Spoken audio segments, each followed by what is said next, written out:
Allah mengatakan, wa wassaynal insana biwalidayhi ihsana. Kata Allah, kami mewasiatkan kepada manusia, memerintahkan kepada manusia agar berbuat baik kepada kedua orang tuanya. Jadi yang nyuruh antum berbuat baik itu bukan paman antum, bukan ustadz, tapi Allah. Allah perintahkan kepada kita untuk berbuat baik sama orang tua, walaupun orang tua antum kafir. Ada sebagian pertanyaan yang kadang-kala datang mengatakan, Ustadz, anak ini dibuang sama orang tua anak dulu, Ustadz. Anak punya bapak menceraikan ibu anak. Ibu anak akhirnya bekerja, bapak anak bekerja, anak dititipkan ke kakek dan nenek. Sekarang ketika anak sukses, bapak ibu anak ingin anak berbakti sama dia. Subhanallah, yang nyuruh antum berbakti bukan bapak ibu antum, tapi yang menciptakan antum yang nyuruh antum berbakti. Cukup tubuh antum itu berasal dari darah orang tua antum. Lalu antum berpikir gak mau berbakti sama orang tua. Yang orang tuanya jahat sama dia, merasa dizalimin sama orang tua. Orang tua anak pilih kasih, Ustaz. Orang tua anak seperti ini, seperti itu. Iya, seburuk apapun orang tuamu, tetap itu orang tuamu. Dan Allah nyuruh kamu berbuat baik sama orang tua. Wallahi jamaah, ada seorang syekh cerita dalam salah satu ceramahnya, cerita tentang seorang dokter perempuan di sana, di Arab sana. Ada seorang anak lelaki bawa ibunya masuk ke dokter ini. Subhanallah, ibunya ini gila. Anak-anak muda belum nikah, dia bawa ibu. Nanti ibunya tersenyum sendiri, ketawa sendiri. Masuk ke ruang dokter itu, mejanya dokter diputerin sama ibunya. Anaknya minta maaf, ya dok, kata dia, sekali-kali nanti ngeliat di televisi dokter itu ada gambarnya Ka'bah. Ibunya ngomong, nak, kau bukan nak ngomong, kamu bohong, mat kau bohong sama ibu. Katanya mau dibawa umroh ibu, kata dia. Nanti diludahin anaknya, digigit anaknya, nanti kerudungnya ibunya terbuka, dipasangin lagi.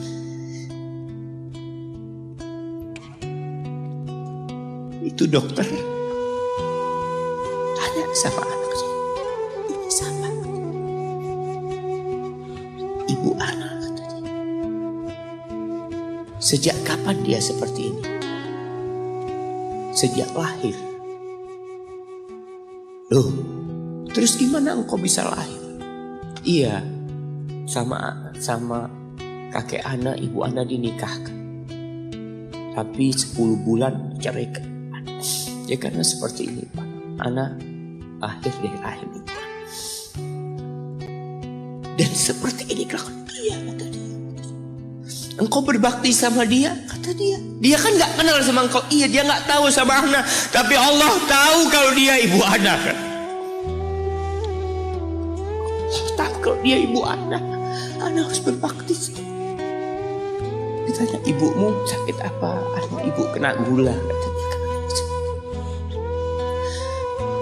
Setelah dikasih resep, itu dokter cerita, pasiennya keluar, ditutup pintunya. Dokter ini nangis. Dia mengatakan, ana sering dengar ceramah tentang birrul walidain.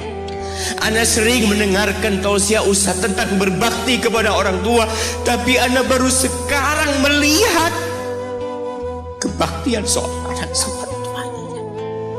Ibunya gila, dia tetap berbakti. Dan dia mengatakan, iya, ibu anak gak tahu sama anak, tapi Allah tahu kalau dia ibu anak. Dan yang ngasih wasiat supaya kita berbakti sama orang tua itu Allah, jemaah. Apapun yang dilakukan orang tua kita,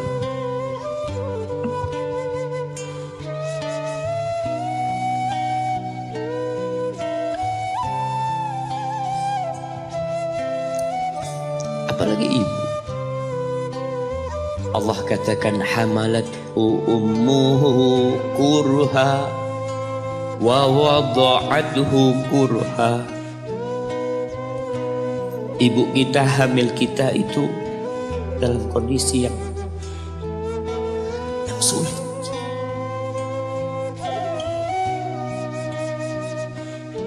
Ada ibu yang harus bed rest demi anaknya lahir. Demi kita lahir, ibu kita itu bed rest. Capek dikit keluar darah. Ada yang harus hamil kita dalam kondisi dia ditinggal sama suaminya. Dia harus cari nafkah sendiri. Ada yang harus muntah-muntah demi kita. Allah. Lalu kita berdiri buat ibu kita, capek.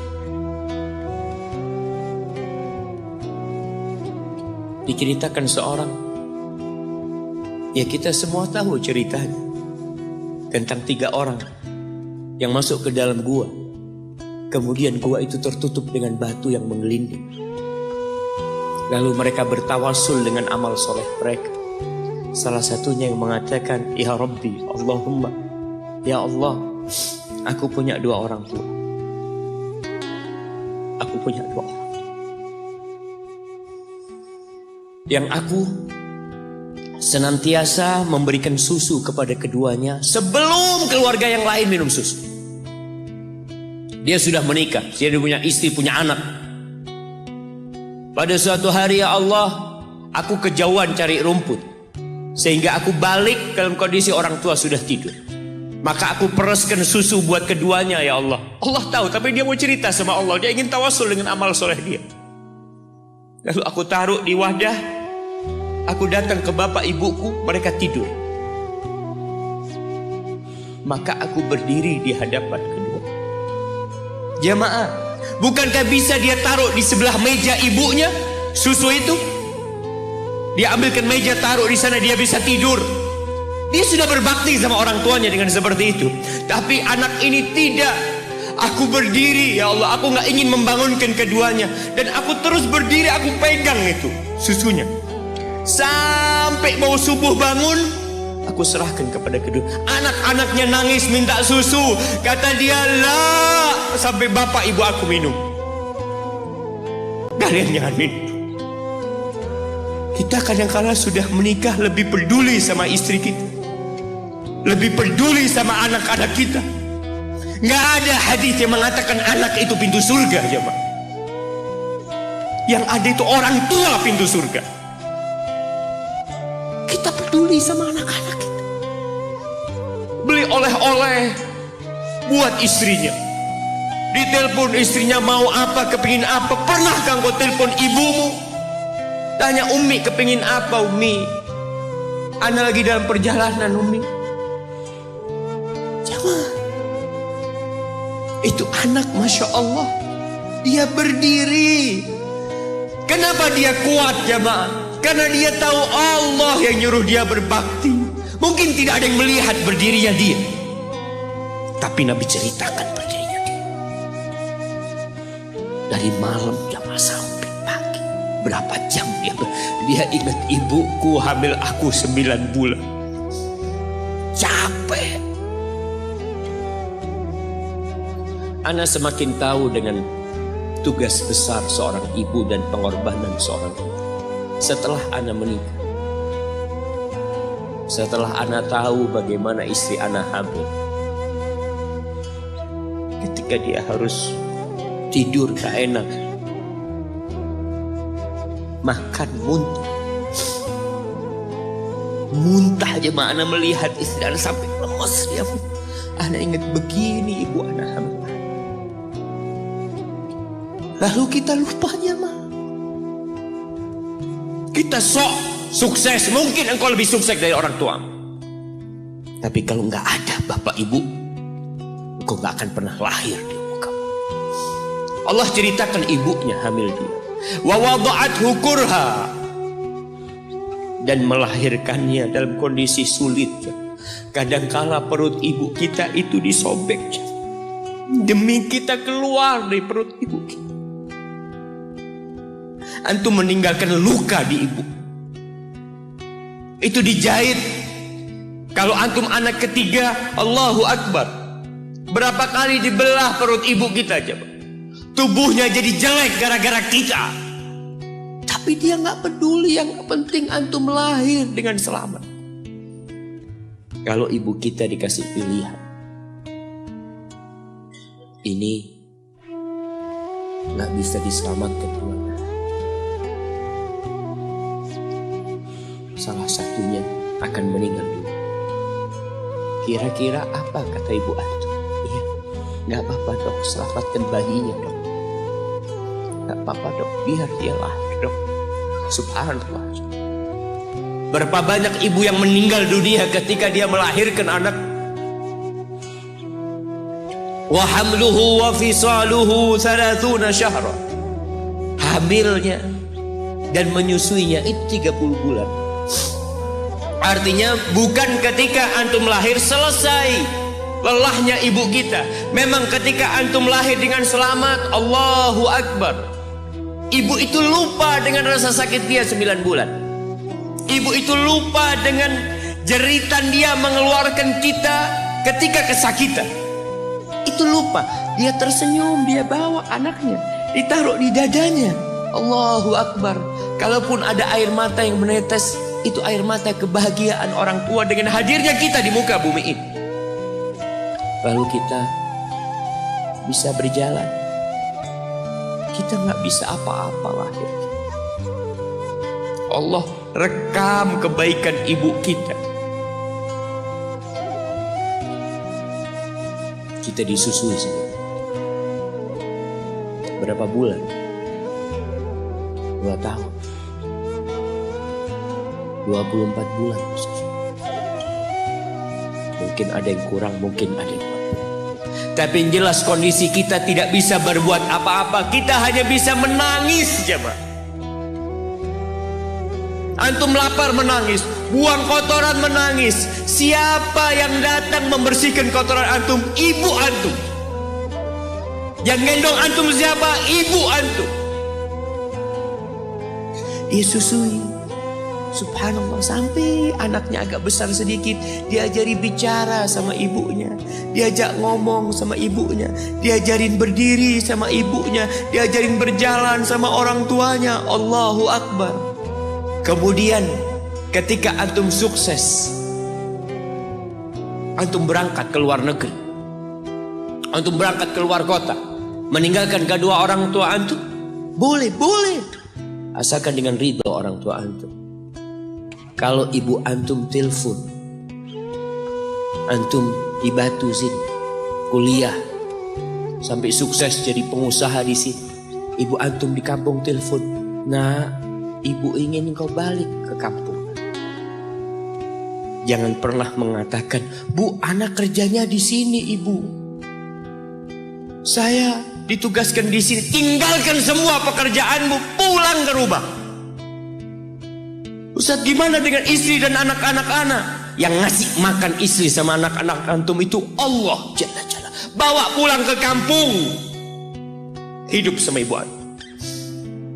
Jamaah, ada seorang sahabat yang izin untuk berjihad, izin untuk mendapatkan surga yang paling tinggi, izin untuk bisa memberikan syafaat kepada 70 dari keluarganya.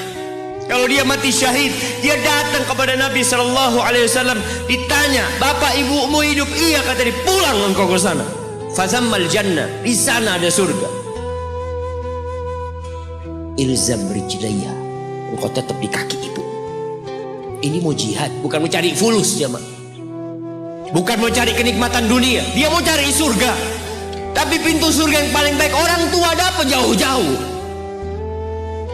Jamaah, wallah, ketika antum nangis di kasur ibu, di dapur lagi masak, dimatikan kompornya, dia datang jumpai antum. Antum lihat, anak sering lihat ketika kajian, bagaimana seorang ibu yang gendong anaknya yang nangis. Dia ingin dengarkan kajian, tapi engkau menghalangi dia untuk mendengarkan kajian dengan baik. dia harus gendong. Kadang-kala nggak boleh deket-deket kajian, yang bawa anak tempatnya lain, dan dia nurut. Engkau ganggu hidup dia dari sejak engkau lahir. Kemudian setelah engkau dewasa, engkau nggak berbakti sama ibu. Lupa dengan wa hamluhu wa fisaluhu 30 syahr. Di masa Umar bin Khattab, ada seorang yang datang kepada Umar mengatakan, "Ya Amirul Mukminin,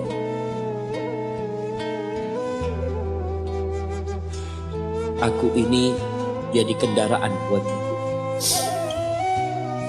Aku ini yang membersihkan kotoran ibu, dan aku palingkan wajah. Ibuku sudah lumpuh, gak bisa apa. Dan aku berusaha untuk berbakti sama ibu.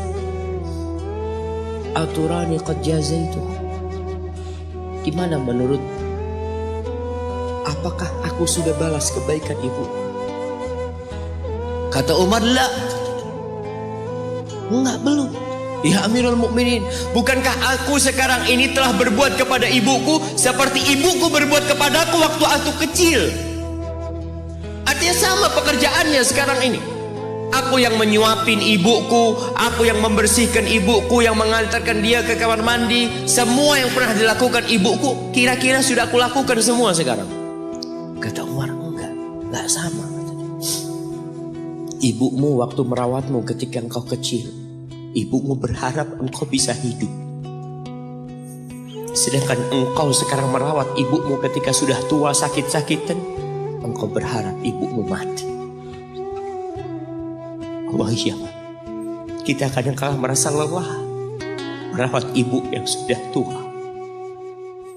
Merasa kadang-kala, ya Allah, kalau ibu ini meninggal insya Allah lebih baik. Antum mau istirahat. Allah, iya. Belum. Suatu hari tatkala Abdullah bin Umar tawaf, ada seorang yang menggendong ibunya.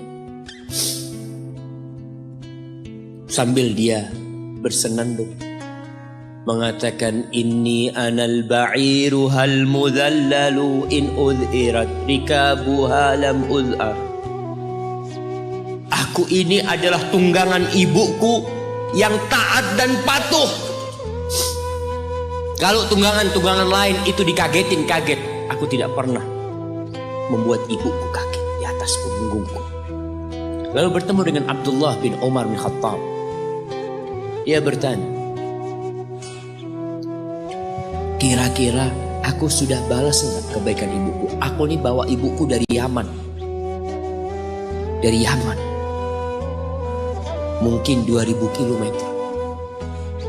Dia gendong ibu. Sampai melaksanakan ibadah haji semua dia di punggung, ibunya di punggung. Dia tanya, aku sudah balas enggak kebaikan ibu?" Apa kata Abdullah bin Umar bin Khattab? "Wala bi talqatin min talaqat." Rasa sakit ibumu ketika dia mengeluarkanmu, yang ibu itu kesakitan, satu rasa sakitnya belum engkau balas. Bagaimana dengan kebaikan dia yang lainnya? Tapi engkau telah berbuat baik kepada ibu. Maka kita nggak boleh merasa sudah berbuat baik sama ibu kita. Apalagi merasa sudah balas budi. Na'udzubillah. Lalu Allah ceritakan kondisi manusia. Tetap kita masih di surat Al-Ahqaf ayat 15. Allah mengatakan, hatta idza balagha ashuddahu wa balagha 40 sana. Sampai ketika manusia ini mencapai masa mudanya, masa kuatnya, sampai umur 40 tahun, orang ini berkata, qala rabbi auzi'ni an ashkura ni'mataka allati an'amta alayya wa ala walidayya wa an a'mala salihan tardah wa aslih li fi dhurriyyati inni tubtu ilaika wa inni minal muslimin. Ini doa yang dianjurkan dibaca kalau orang umurnya 40 tahun. Kebanyakan kita 40 tahun juga nggak baca doa. Kenapa? Kita kurang peduli dengan ajaran agama kita.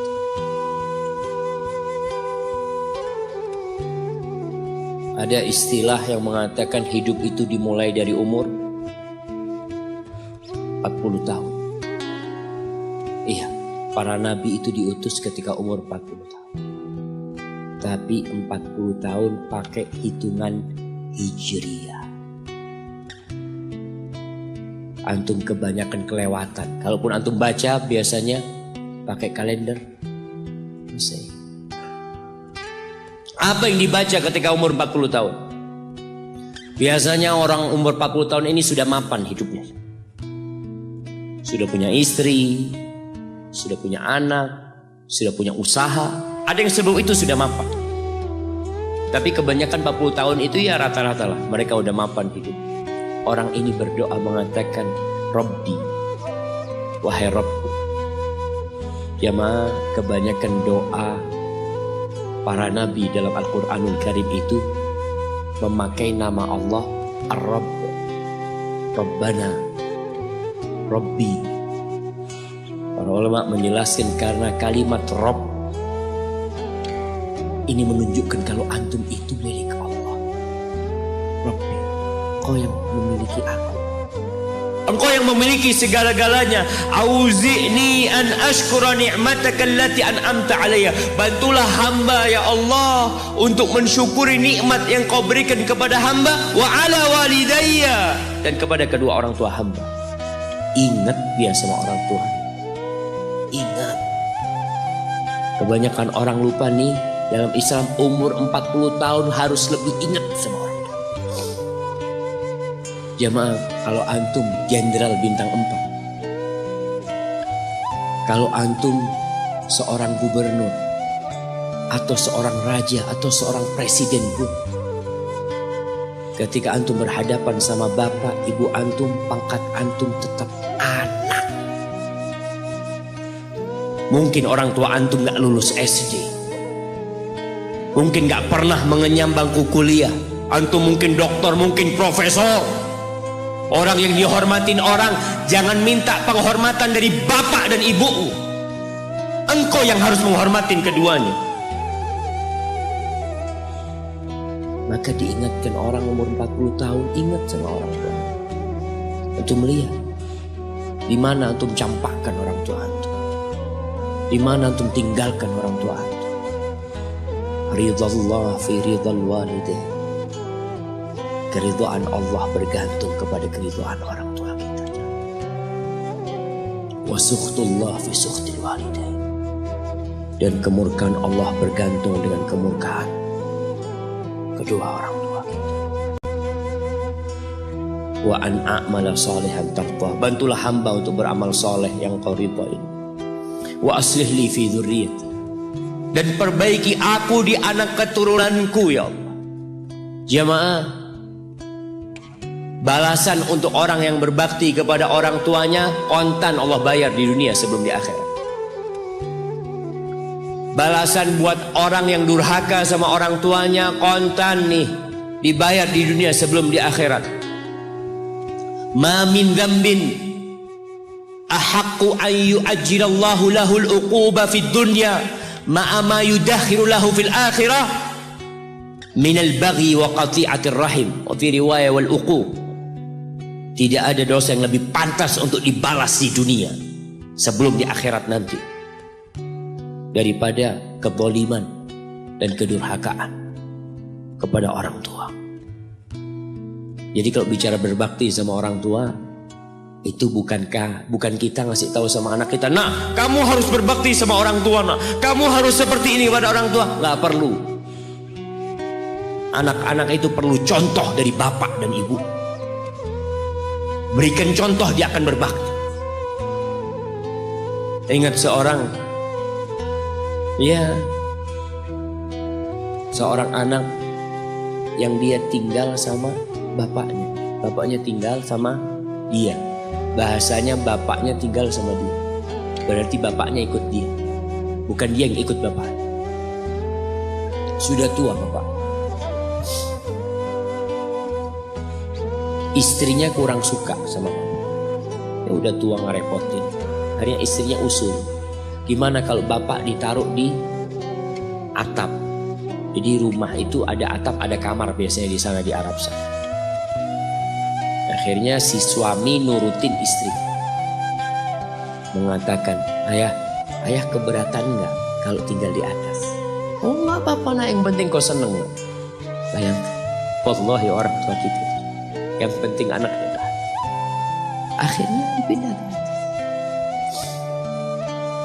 Tiap hari bapaknya dikirimin pakai piring dari plastik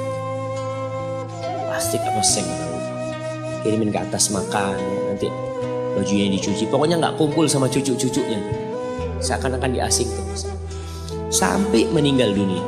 Sudah meninggal, selesai. Orang itu kalau orang tua yang meninggal selesai, sudah beban hidup dia. Padahal itu pintu surga yang sudah ditutup buat antum. Maka sebagian ulama ketika ibunya meninggal menangis. Ditanya, kenapa engkau menangis seperti ini? Kata dia, gimana aku tidak menangis? Pintu surga terbaik udah tertutup buat aku. Udah selesai. Aku belum berbakti sama dia, dia sudah meninggal. Akhirnya ketika meninggal dikubur, bapak anaknya ini mau bersih-bersih kamar bapak bersama anak dia. Bersih-bersih, sudah dimasukin kantong hitam ya, macam-macam.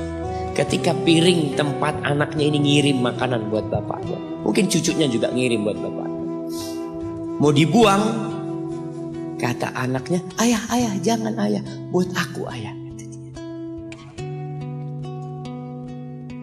Kenapa nak? Buat apa piringnya?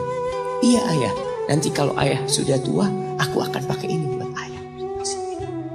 Anaknya anak kecil nggak tahu apa-apa aja. Dia pikir itulah berbakti sama orang tua. Dia ingin mengulangi apa yang dia lihat, dia ingin praktekkan sama bapak. Bukan karena dia ingin durhaka, bukan. Karena dia berpikir itulah kebaktian jemaah. Ketika si anak ini melihat anaknya mengatakan itu, dia nangis dia jemaah.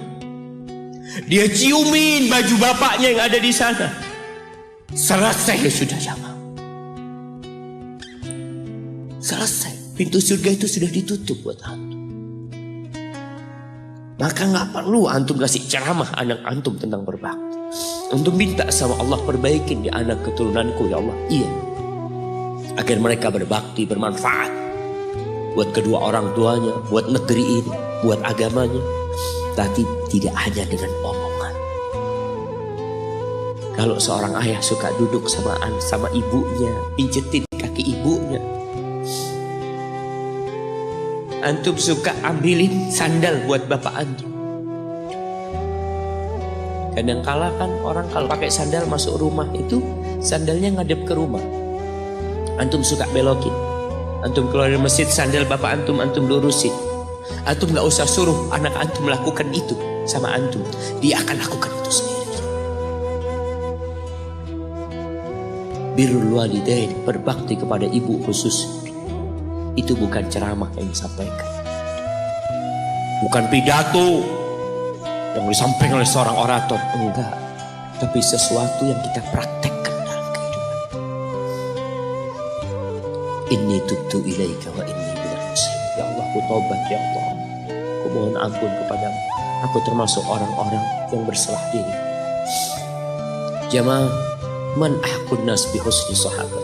Siapakah manusia yang paling pantas mendapatkan kedekatan kita sama dia? Sahabati.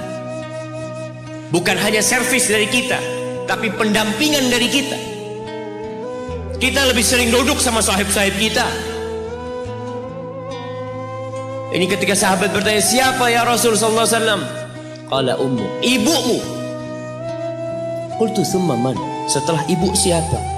Ummuka, ibumu lagi. Qultu thumma man ya Rasulullah? Iya, aku tahu ibu. Kemudian ibumu lagi. Qultu thumma man? Thumma abuk, baru bapakmu, baru orang yang dekat lainnya. Bayangkan Rasulullah sallallahu alaihi wasallam ya, sampaikan ini kepada ya aktivis gender yang mengharapkan persamaan lelaki dengan wanita. Di dalam agama kita wanita diletakkan 3 kali di atas laki-laki dalam kebaktian. Bukan sama bapak, tidak. Maka bapak jangan pernah iri ketika melihat anaknya lebih cinta sama ibunya, lebih berbakti sama ibunya, karena itu syariat Allah Jalla Jalaluh.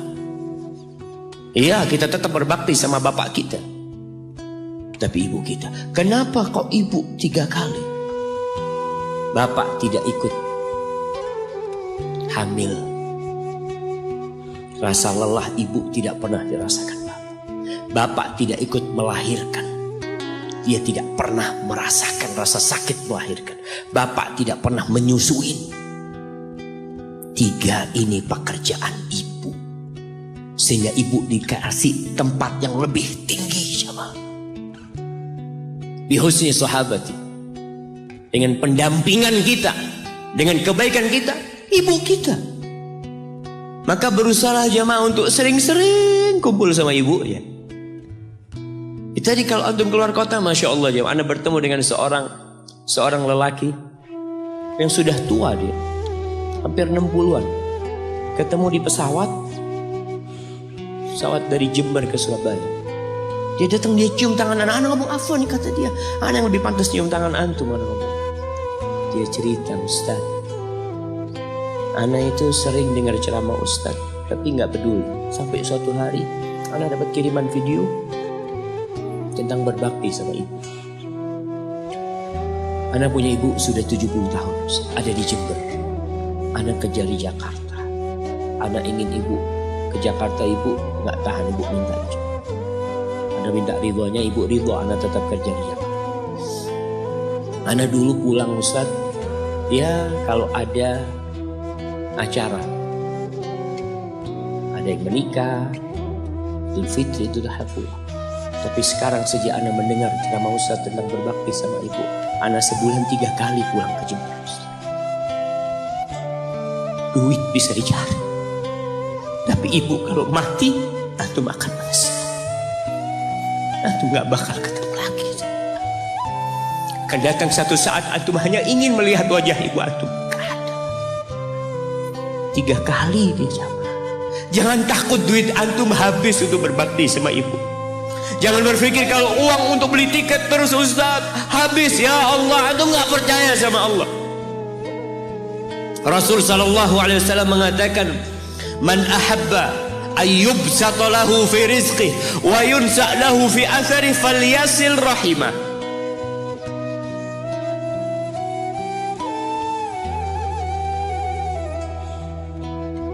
Barang siapa yang ingin rizkinya diluaskan, barang siapa yang ingin umurnya dipanjangkan, apa yang dia lakukan? Sambung rahimnya. Sambung rahim. Rahim kita sendiri, ibu kita. Kita dari sana keluar. Itu yang paling berhak mendapatkan kebaktian kita. Antum jangan takut kehabisan waktu. Ketika antum berbakti sama orang tua, Allah berkahin waktu antum. Jangan takut duit antum habis, Allah lipat gandakan apa yang antum keluarkan. Tapi kadang-kala kita nggak yakin.